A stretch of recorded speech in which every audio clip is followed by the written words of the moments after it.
Bonjour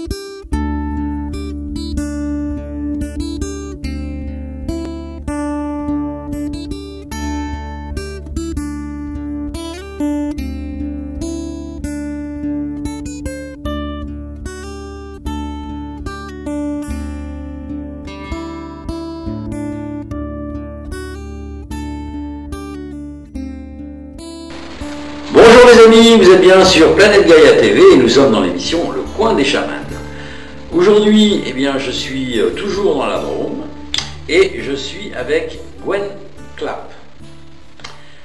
Bonjour Gwen. Bonjour Gérard. Merci de nous recevoir chez toi, dans ton cadre, et de nous expliquer un petit peu tes pratiques, ce que tu fais. Alors, pour les téléspectateurs qui ne te connaissent peut-être pas encore, est-ce que tu pourrais rapidement expliquer un peu qui tu es, d'où tu viens, et surtout comment t'en es arrivé là? Oui, alors, je m'appelle Gwen Clapp. Je suis chaman, effectivement. Je suis thérapeute en santé holistique, donc nous on appelle ça holothérapeute. Je suis médium, je suis enseignant de santé et de ce que j'appelle la guidance spirituelle. Et en fait, tout ça pour moi, ce sont des mots et des étiquettes dans lesquelles on subdivise tout, car tout est du chamanisme. D'accord, là au moins c'est clair. Oui. Ok. Alors ça t'est venu, comment t'en es arrivé là? Comment c'est arrivé dans ta vie? Je pense que tout a commencé quand j'étais enfant. J'avais une sorte d'aimant intérieur qui attirait les personnes à moi qui n'allaient pas bien, qui avaient besoin d'aide ou qui avaient besoin de conseils, quels qu'ils soient. Et en fait, très vite, moi, je suis sorti de l'enfance un peu trop tôt, même beaucoup trop tôt. Et j'étais très conscient de tous les enjeux, des jeux de pouvoir, de comment dire, ce qu'on peut appeler les mécanismes humains. C'est pourquoi telle ou telle personne ont tel ou tel comportement. Et ça me permettait quand même de donner de bons conseils, de bons outils. Et en fait, avant tout ça, avant de savoir que ça s'appelle chamanisme, que ça s'appelle spiritualité, que ça s'appelle santé, il y avait cette évidence qui était là devant mes yeux. Puis justement, en cheminant tout au long de ma vie, je me suis rendu compte qu'en fait c'est un métier. Et comme je le dis souvent, pour moi c'est pas un métier, c'est un état d'être. Donc finalement, ce que je fais professionnellement, c'est juste mettre mon état d'être au service d'une profession. Mais profession qui va tout à fait dans la lignée de mes convictions personnelles, mes rêves d'accomplir quelque chose pour le monde, pour les autres, pour moi-même aussi. Parce qu'il n'y a pas que le don de soi, il y a aussi le fait de se faire du bien à soi. Donc voilà, chamanisme, on associe ça beaucoup à la nature, soit au monde visible, à l'invisible, faire le pont entre différentes dimensions, que sont la vie ou la mort, ou la terre et le ciel, ou peu importe, trouver un équilibre ou surfer entre différents plans. Ça s'appelle le plan de conscience. Et en fait, tout ça, ça me fascine. Donc finalement, je fais ce métier aussi parce que c'est ma passion, tout simplement. Ta tradition chamanique, elle est plutôt orientée vers une culture particulière ou pas? Alors, absolument pas du tout. C'est que déjà, je suis métis malgache. De mon côté français, j'ai été élevé plutôt dans le christianisme. Dans mon côté malgache, j'ai aussi été élevé dans le christianisme. Et ma mère, qui est chamane, nous a toujours caché ses origines ou son chamanisme. En fait, je l'ai découvert qu'adulte. Donc en fait, je ne suis pas tant que ça Obélix qui est tombé dans la soupe. C'est que ma mère voulait qu'on ait le plus de chances de nous en sortir dans la vie, donc elle nous a vraiment élevés à la française. Donc finalement, j'ai appris aucune tradition chamanique malgache, enfin j'en ai connu plus tard. Mais ce que j'enseigne et ce que nous enseignons à plusieurs, donc avec ma mère Johanne Razenamarai, puis Chantal Chabert et notre frère Jean-Marie Muller, ce n'est pas du tout du chamanisme malgache. En fait, nous pratiquons ce qu'on appelle du chamanisme sauvage. Et ce chamanisme sauvage sert justement à sortir des dogmes et des traditions et de la répétition d'enseignements ancestraux pour vivre pleinement l'instant présent. C'est-à-dire qu'on ne fait pas de rituel à proprement dire. Donc un rituel qu'on va répéter, un chant qu'on va répéter, une danse qu'on va reproduire. En fait, on se laisse guider par l'instant présent, par les esprits, par l'univers, par les ancêtres, qui vont nous dire ce qu'il y a à faire maintenant. Et finalement, ce que je vais faire maintenant dans un soin individuel, ou dans un festival, ou dans un stage, n'appartient qu'à l'instant présent. Et c'est strictement, totalement impossible à reproduire. D'accord. C'est ce que j'appellerais, moi, dans mon langage, un chamanisme universel. Oui, tout à fait, c'est ça. D'accord. Ok. Alors, comment ça se présente? Comment ça se passe? Un soin avec toi ou une cérémonie? Je ne sais pas si on peut dire cérémonie. Justement, c'est ça qui est la magie de la vie, c'est qu'aujourd'hui, je suis quand même bien installé. C'est-à-dire que j'ai des patients, je gagne ma vie, je suis à l'aise et j'ai sans doute une réputation. Donc du coup, quand mes patients me demandent un rendez-vous, je fixe le rendez-vous et des fois ils me demandent qu'est-ce qu'on va faire. Au rendez-vous, je leur dis on verra. J'en sais rien. Ok. Et il n'y a que le jour du rendez-vous où on voit ce qui se passe. D'accord. Donc c'est important dans cette relation de confiance. Après, qu'est-ce que je peux faire? C'est tellement multiple. Je fais des soins physiques, je fais des soins énergétiques, je fais des soins chamaniques, je fais du nettoyage. Je fais des voyages chamaniques, mais je suis quand même, je pense, plus connu pour faire de la thérapie en santé holistique. Et évidemment, je pense même médiatiquement, je suis beaucoup plus invité pour communiquer sur la spiritualité que sur l'aspect santé et chamanisme. Mais tout ça, ça reste une question d'étiquette finalement.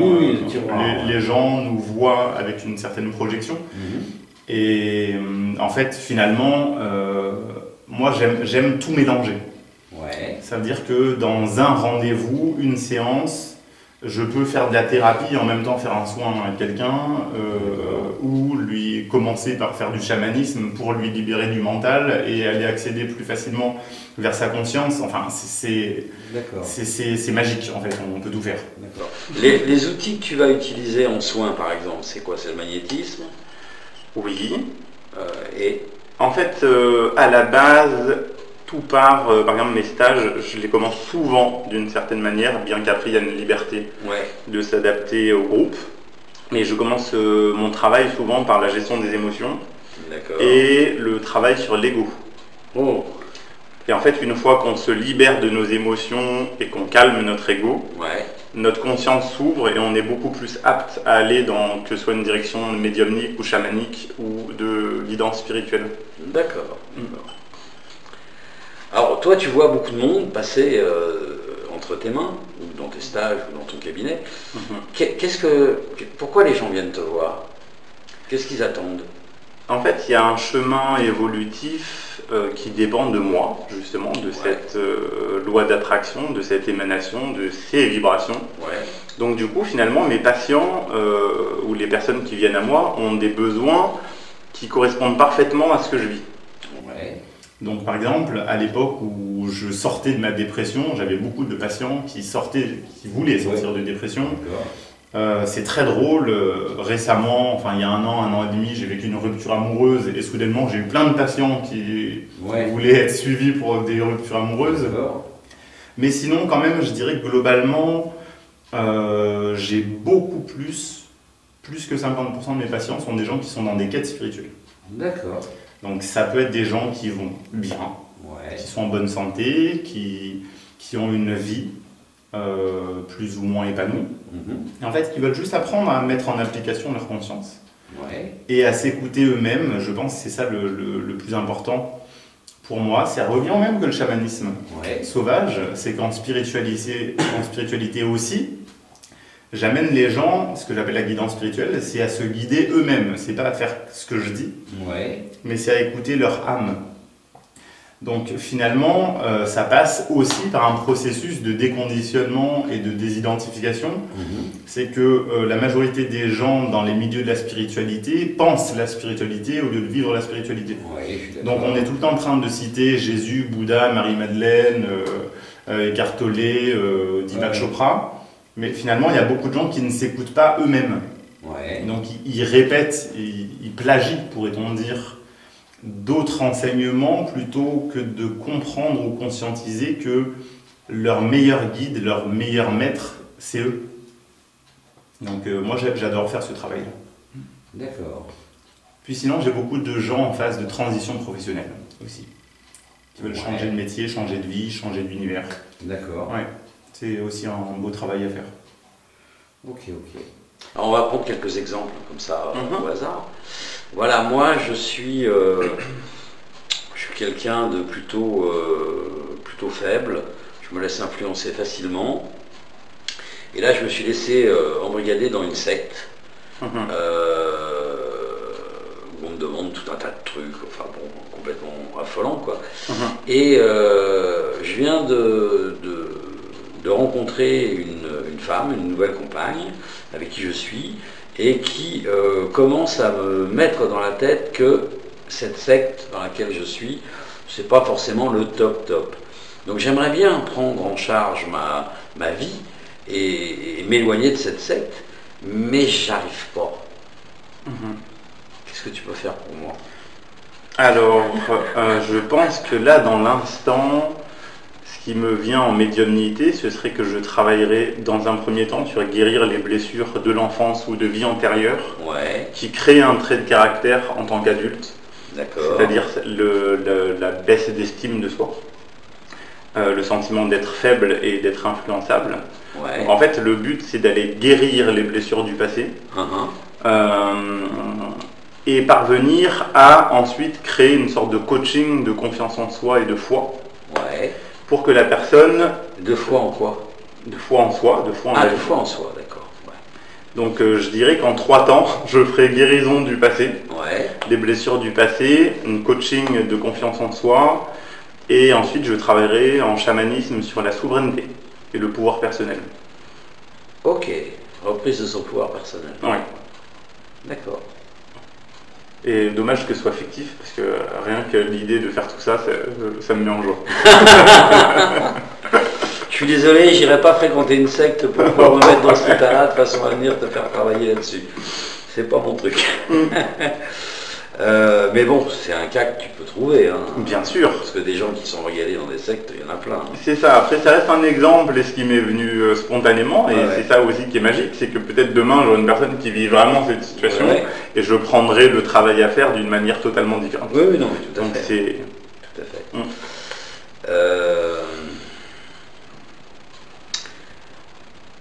Travail contre l'addiction. Faisable, ça? Tout est possible.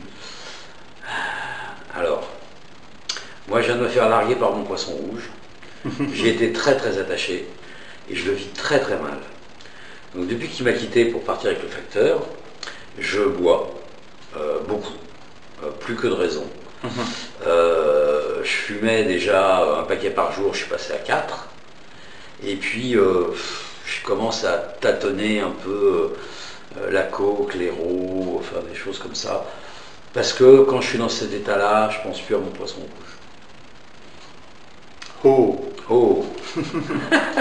En fait, c'est très simple. Tout ce qui n'est pas nécessaire à l'être humain sert à combler un manque ou un vide. Bien d'accord. Donc, toute forme d'addiction sert à remplacer quelque chose. Donc, moi, je te proposerais d'aller remplir toi-même ce qui manque. Et en général, ce qui nous manque, c'est de l'amour. Donc finalement, la guérison des addictions ou des... Parce que l'addiction, c'est pas que les drogues, c'est aussi addiction à des comportements. Oui, non, tout à fait. Ou à des modes de vie. Addict au sexe, addict au gâteau, addict à plein de choses. Oui, voire même addict à contredire. Addict à faire des câlins. Ah, c'est pas une addiction, les câlins, quand même. tout ce qui est excessif est malsain. D'accord. Donc, oui, je pense que j'axerai le travail sur le fait de combler les manques et les manques de toute la vie, finalement. Et pour finir, par rapport à ce poisson rouge qu'on peut aussi appeler tout à fait, une personne, moi, ce que j'adore travailler dans les dépendances affectives, c'est de... En fait, pour moi, la vie, c'est comme un kaléidoscope. Il faut juste tourner.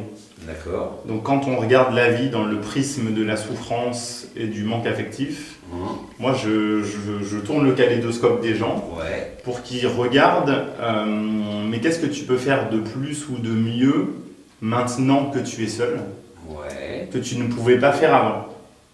Et ça c'est très drôle, parce que la majorité des gens ils sont là, bon ben, je peux aller voir mes parents, j'ai plus de temps à consacrer à mes enfants, je peux sortir voir mes amis, je peux avoir plus de loisirs, et puis je leur fais travailler là-dessus, tes loisirs, tes passions ou autres. Qu'est-ce que où est-ce que tu peux passer ton temps? Parce que c'est beaucoup le temps en fait qui est en jeu. Et en fait, plus on consacre notre temps à nous rendre heureux, et en fait moins on pense à l'éventuelle rupture, et on se rend heureux différemment grâce à cet effet de kaléidoscope. Et finalement, après une séance ou deux ou trois, la majorité des gens, ils me rappellent en me disant bah en fait, je me rends compte que maintenant que je suis tout seul, ma vie est géniale. D'accord. Oui, ok, d'accord. C'est qu'en fait, on peut souffrir. Il y a deux travaux à faire, je dirais. C'est de libérer les émotions liées à notre souffrance. Donc, ça veut dire qu'on a le droit de pleurer, de hurler, de mendier de l'amour, pourquoi pas, avec de la compassion pour soi-même. Et en même temps, se rendre heureux dans d'autres aspects de la vie. Et en fait, en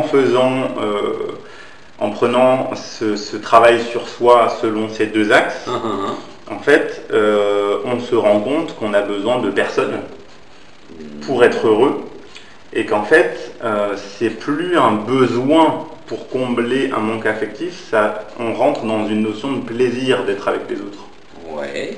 Je passe du temps avec quelqu'un parce que ça me fait du bien, parce que ça lui fait du bien, parce qu'on est heureux d'être ensemble, et non pas parce qu'on est dépendant affectif et que si on est tout seul, on va souffrir. D'accord. Ok. Tu vois, par exemple, actuellement, je suis célibataire, et je sais que j'écris beaucoup sur les réseaux sociaux là-dessus, où il y a beaucoup de gens qui me demandent, mais est-ce que tu profites du célibat? Comme si profiter du célibat, ça sous-entendait faire n'importe quoi de sa vie sexuelle ou amoureuse. Moi, je réponds, oui, je profite pour être tout seul. C'est génial. C'est qu'en fait, finalement, si je suis heureux, j'attire ou je crée dans ma vie quelqu'un d'heureux, et ça veut dire que ça crée un couple de deux personnes heureuses d'être ensemble, mais qui, en se séparant, sont toujours heureuses. Alors que le fait d'avoir besoin d'autrui pour se rendre heureux attire quelqu'un qui peut combler notre manque et nous combler son manque, et ça crée forcément une relation malsaine. Ou déséquilibrée. Ok. J'avais pas vu ça comme ça, mais ouais, d'accord, c'est juste. Ça résonne juste. Merci. Ok, bon, bah écoute, on va pas multiplier les exemples parce que ça servira à rien. Si, on va prendre encore un autre exemple. Alors là, on est dans le physique. Moi, je suis atteint d'une double maladie qui est un cancer et une sclérose en plaques. J'ai vu tous les médecins de la Terre. On dit non, on ne peut rien faire. On peut vous soulager la douleur, mais ça s'arrête là, quoi. Alors je viens de voir parce que j'ai tout essayé et rien ne marche. D'accord. Alors je le dis très sincèrement, et je suis content même que ça passe devant les caméras.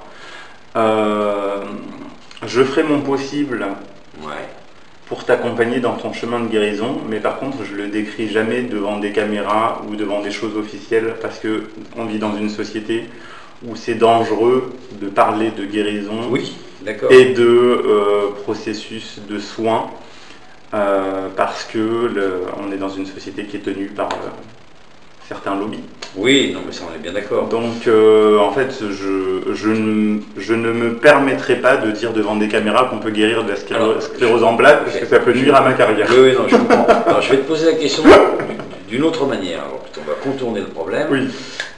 Donc tout est pareil, simplement je viens te voir parce que moi j'ai une vraie envie de m'en sortir. C'est vraiment moi, parce que j'aime la vie et que c'est génial la vie, et que ça me casse les pieds de penser que ça va peut-être s'arrêter trop tôt. Donc j'ai cette vraie envie en moi. Et je viens de voir pour que tu m'aides à faire un peu le ménage dans tout ça, parce que en fin de compte je ne sais pas trop quoi faire.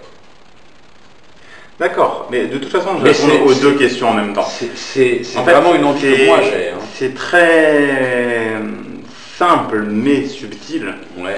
C'est qu'en fait, nos maladies, nos accidents et les obstacles que nous rencontrons dans notre vie sont le fruit de certaines de nos sous-personnalités intérieures qui sont en souffrance.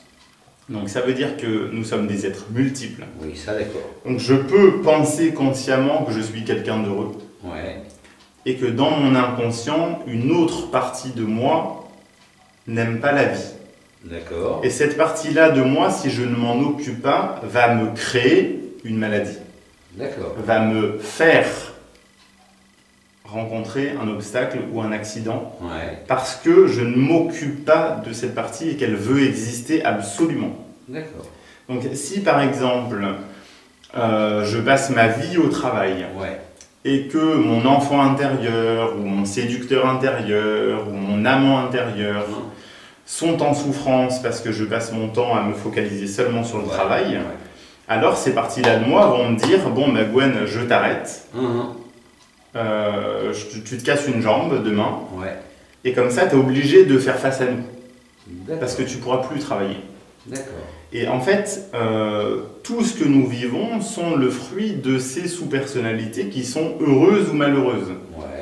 Donc la loi d'attraction ou de manifestation de la vie, c'est de comprendre l'idée que plus je m'épanouis et je me rends heureux, plus j'attire des choses merveilleuses dans ma vie. Alors que plus je nie des parties de moi, je parle bien de nier, et plus, en fait, ces parties-là vont se manifester dans mon inconscient. D'accord. Donc, mon inconscient crée majoritairement ma vie, beaucoup plus que notre conscient. Sachant que l'être humain est conscient qu'à 20%, et que le reste, c'est l'inconscient. D'accord. Donc, en fait, je travaillerai là-dessus pour guérir la personne. C'est qu'il y a soin physique, soit, il y a soin énergétique, il y a chamanisme, mais il y a aussi un énorme travail de conscience sur soi, qui est qu'est-ce qu'il y a en moi qui a envie de mourir. D'accord. Ah oui, ok.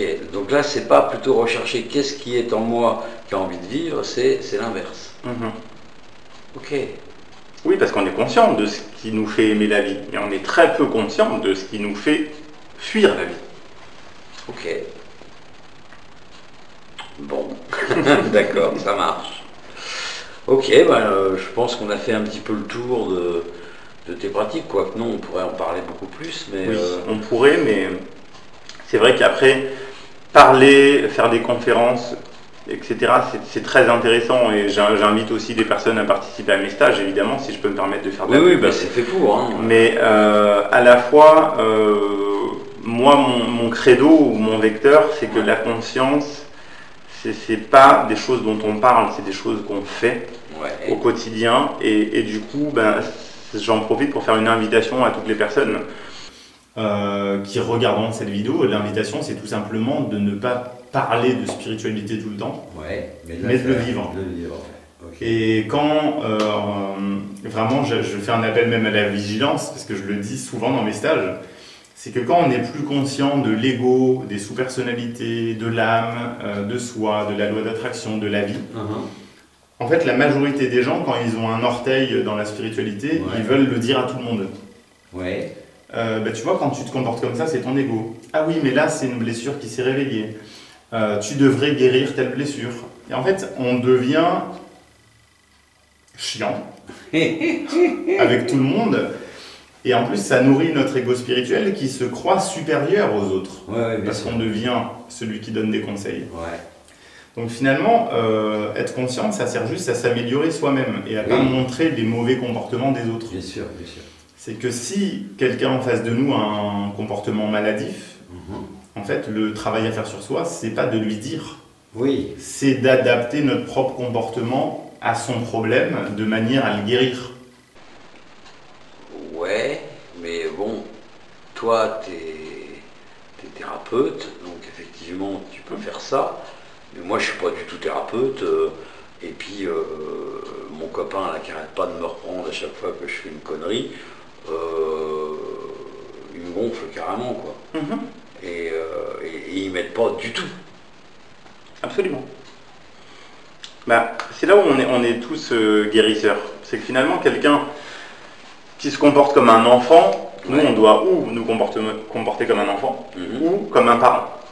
Quelqu'un qui donne trop de conseils, ça veut dire qu'il se pose en thérapeute, justement, et il nous considère être comme un patient. Ou lui se pose en enseignant et nous comme un élève. Donc en fait, on peut le nourrir un certain temps, c'est-à-dire je joue le jeu d'écouter ses conseils, même s'il ne m'intéresse pas, ou autre, juste pour que ça lui fasse du bien. Et en fait, une fois qu'il est nourri dans sa blessure, là, il est plus apte à ouvrir sa conscience et à travailler sur ce que moi j'appelle la voie de l'âme. C'est que, vu qu'il est nourri dans sa blessure, son ego ne réagira pas et il sera plus capable d'entendre en conscience des choses.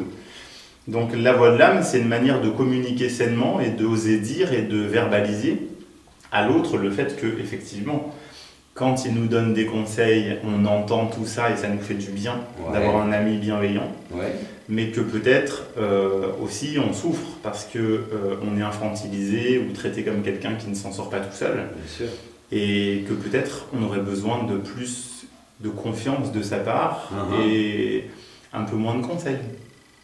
Et en fait, la personne, une fois qu'elle est nourrie dans ses blessures émotionnelles, est capable d'entendre avec la voix de l'âme et de modifier son comportement. Mais en fait, c'est comme si on ne peut pas donner de la conscience à quelqu'un quand il n'est pas capable, quand il est dans l'émotion ou dans l'ego. Donc en fait, il faut juste l'apaiser, le calmer, finalement, et après lui donner de la conscience. C'est très... Enfin, je sais que je dis tout le temps aux gens que tout est facile. Mais c'est facile en fait, parce que... facile, non, c'est simple, mais c'est pas facile. Si, c'est simple et c'est facile. Et en fait, déjà, si on est dans les pensées créatrices, la majorité des gens, quand ils me disent oui, mais c'est difficile, je leur dis oui, c'est difficile parce que tu viens de dire que c'est difficile. Complètement. Mais non, tout est facile, en fait, tout est accessible. Il faut juste essayer. Après, ça marche pas, on réessaye. Bien sûr. En fait, c'est là où on est tous guérisseurs. 20 fois sur le métier, tu remettras ton ouvrage. Ok, d'accord. Ok Gwen, alors donc toi tu fais des stages, en plus de tes soins, donc tu fais des stages, ça se passe où? C'est ici, dans la Drôme? Ce que j'aime dans mon métier, c'est que j'ai plein de métiers en un. En fait, je donne des consultations individuelles, chez moi, à domicile, à Genève. D'accord. J'anime des stages tout seul en déplacement en France, j'anime des stages ici à Pierre-Latte avec Joanne Etal. J'anime des formations avec Joanne Etal et Jean-Marie, formation de chamanisme sauvage, de médiumnité et de sous-personnalité. Donc je travaille sur ego, SPPA, âme. Et sinon, on fait aussi des formations online ou conférences. SPPA, c'est sous-personnalité psychoactive. Sous-personnalité psychoactive, d'accord. Donc le nom paraît complexe, mais en fait c'est juste l'idée que nous sommes des êtres multiples. D'accord. Ce sont nos facettes, nos personnages intérieurs. D'accord. Ok, je t'ai coupé la parole au moment où tu disais que tu faisais aussi des formations sur Internet. Oui, donc il y a tout ce qui est aspect de la vie de tous les jours, également des conférences. Et dans l'ère du numérique et d'Internet, c'est vrai qu'on est aussi très présent sur ce qu'on appelle des webinars, donc des conférences online, des formations online. On a une qui s'appelle Comment tout guérir, justement, on aborde vraiment tout ça, l'aspect santé holistique, chamanisme, conscience. Je sais que j'ai une formation online qui va bientôt sortir justement sur dépression et burn-out, qui peut intéresser beaucoup de monde, puisque le but c'est de s'en sortir le plus vite possible. Et également, à partir de juin, et pour 2-3 mois, j'ai une formation online aussi qui va être diffusée prochainement sur le site de l'Académie de la Nouvelle Vie. Et justement, je vais mélanger tout ça sur 10 formations de 2 heures. D'accord. Pour faire le lien entre la conscience de soi et la création de sa vie au quotidien. D'accord. Et je pense que ça, c'est vraiment ce que j'aime actuellement. D'accord. Quelle différence il y a entre un stage où je me déplace et une formation sur Internet? Il n'y a pas l'interaction. C'est ça en fait, c'est que les formations online c'est génial pour des personnes qui ne peuvent pas avoir accès au stage. Sinon, clairement, vaut mieux venir en stage. D'accord. Vaut mieux venir non seulement parce que on se voit, on peut corriger des comportements ou des choses, parce que les stages c'est pas juste parler, il y a beaucoup d'exercices pratiques à faire. Et en fait l'observation est hyper importante parce que la communication passe par tout le corps et pas seulement par la bouche, et généralement très peu par la bouche. Donc les stages sont quand même plus profonds et j'oserais dire mieux. C'est mieux de venir en stage, évidemment. Bien sûr. Donc formation online, intéressant si on n'a pas accès au stage ou formation, et sinon... Mais si on peut se déplacer au mieux. Oui, carrément. Et nous, on a des gens qui se déplacent de partout. On a beaucoup de gens qui viennent de Bretagne, du Nord, de Belgique, de Suisse. D'accord. De partout, donc c'est vrai qu'après tout est relatif. Moi il y a des gens qui me disent je suis à Lyon, c'est loin. Oui. Alors qu'il y a des gens qui me disent je suis à Dunkerque, j'arrive. Ouais, ok, d'accord. Tout est en relatif, ouais, bien sûr. Ouais, ok. Ok Gwen, bah écoute, merci pour tous ces renseignements. Vous avez l'habitude, chers amis, hein, en bas de la vidéo, vous avez vu, il y a une bande qui passe, sur lequel vous avez toutes les informations de contact pour pouvoir joindre Gwen. Donc n'hésitez pas à l'appeler ou à rentrer en communication avec lui, et il se fera un plaisir de vous donner un petit coup de main. Voilà. Pour conclure, est-ce qu'il y a quelque chose que tu voudrais dire aux téléspectateurs ?